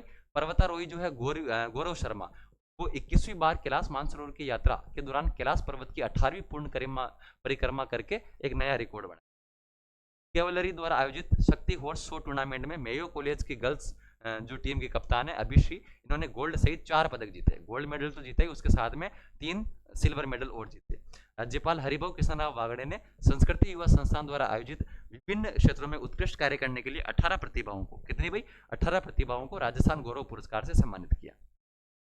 फिर हमारे 25 सितंबर 2025 को राष्ट्रपति द्वारा 14वां राष्ट्रीय ललित कला अकादमी पुरस्कार देश के 20 कलाकारों को दिए गए, जिसमें राजस्थान के गिरिराज शर्मा और डॉक्टर कनुप्रिया, जो कि मिश्रित मीडिया क्षेत्र में इन्हें सम्मानित किया गया।